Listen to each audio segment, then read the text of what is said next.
first glance, seeing a child work is terrifying, and rightfully so. In an ideal world, children would not need to work for a living and would have a fair opportunity at an education. Unfortunately, there are certain situations in which a child needs to work for survival. On the surface, no moral person would support children working.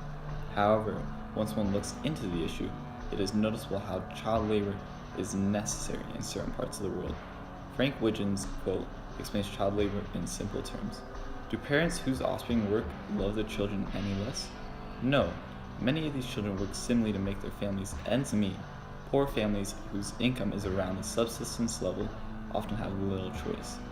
Children have the choice between working for survival or struggling to live. Consumers should support companies that use child labor in foreign countries since it provides necessary wages to poor families while producing cheap products stateside.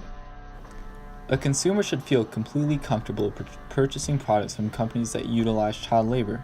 In many third world countries, child labor is a necessary form of pay for families. Until a productive education system is created in these countries, it is not plausible to destroy the framework of child labor. Star Tribune author Stanley states, "This is why child labor is so pervasive in India. It's seen as the key to survival.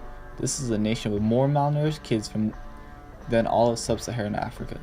11 million of them virtually parentless street children.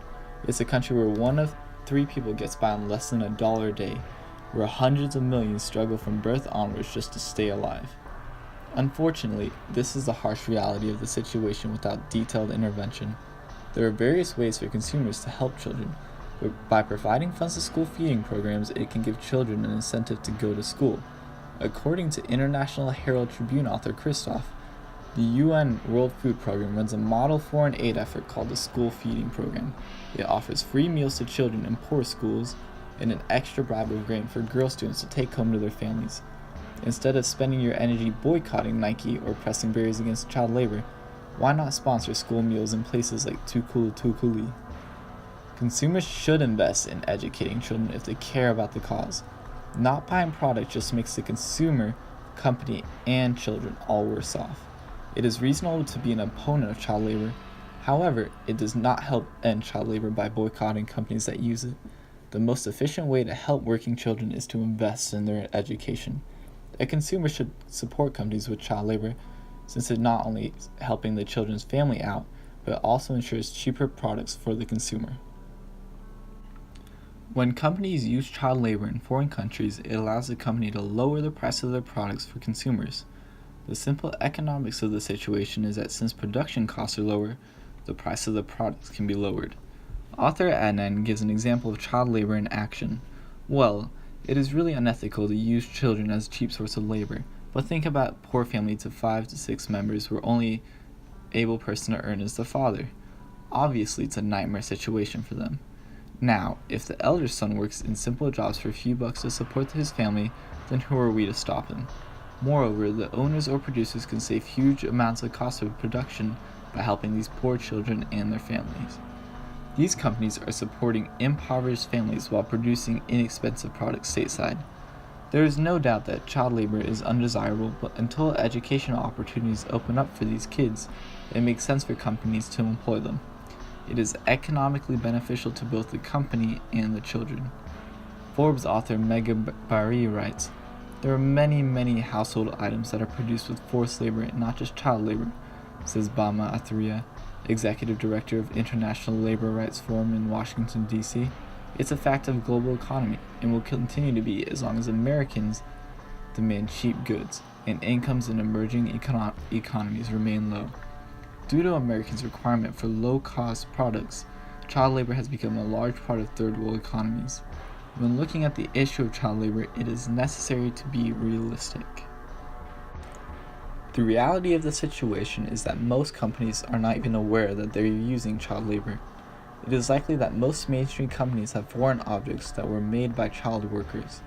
Bari writes, "Every time somebody in Europe or the US buys an imported handmade carpet, an embroidered pair of jeans, a beaded purse, a decorated box, or a soccer ball, there's a good chance that they're acquiring something fashioned by a child.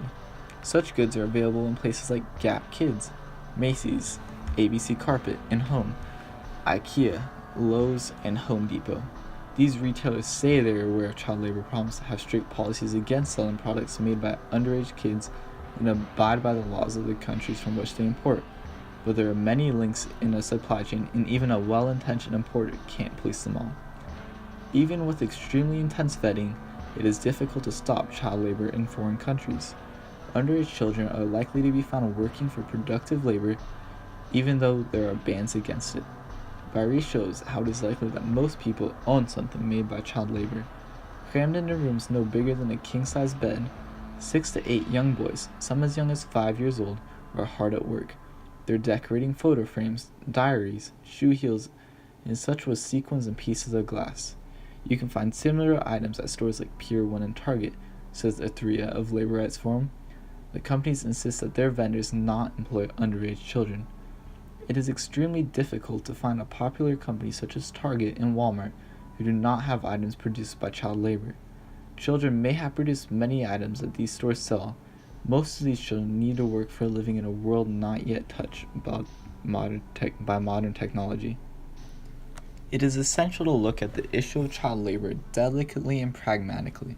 The practical nature of the situation is that these children need to work to survive. Without a steady education system set in place, there are really no other options for them. If the children do not work for money, they will likely be pushed towards a criminal lifestyle to make a living. Melnick shows how child labor keeps children away from criminal experiences. While the majority of NGOs work towards saving children from child labor is seen as commendable, it has the potential to cause more harm than good. Foreign governments and organizations working towards making it illegal for these children to earn an honest income may in turn force them down dangerous paths. It is common for homeless children or those without parents or adult supervision to be pushed into the sex trades or towards other criminal activities in order to make the money to survive. In this context, working in sweatshops is a far better solution. For these children, they do not have many options for a successful lifestyle. Instead of attacking child labor, one should promote education. If these children could go to school and live a better life, they would, but they are not able to do that because of their family situation. Melnick also explains how child labor has a place in the international economy. I believe that child labor has a place in the world economy. Those of us in the developed world need to foster empathy for the families who have to put their children to work in order to survive. Organizations should not be spending their time fighting to abolish child labor, but rather work alongside it. The process of banning child labor leads to shortcomings in the short term, so the best option is to provide support to the children with educational opportunities. Consumers should continue to buy from companies that use child labor because it is economically efficient for all parties in the transaction. Child labor is an undesirable necessity that is life-saving for the children while also providing reasonably priced products to the consumers. Although child labor is deplorable and disappointing, it is the key to survival for many children and their families. These children live in an area where they are just trying to see the next day, and they will do whatever it takes to accomplish that. These companies unfortunately take advantage of their situation. However, without a paying job, many of these kids will become criminals or die. For example, it's appalling that Abakar, like tens of millions of other children abroad, is working instead of attending school, but prohibiting child labor wouldn't do him any good, for there's no school in the area for him to attend. If child labor laws manage to keep Abakar from working without giving him a school to attend, he and his family will simply be poorer than ever. Children such as Abakar have no chance at a proper education and need the money that child labor provides to survive. Consumers should still support companies that use child labor. In reality, they are helping these children. If there was any possible alternative for these children, then child labor would be gone in an instant. The reason it is in such high demand is since it is cheap labor and the children need the money to survive. It is fair to oppose child labor, but it is not effective to stop supporting companies that use it. If one is totally against child labor, investing in programs to help the children leave their situation would be the best option to pursue.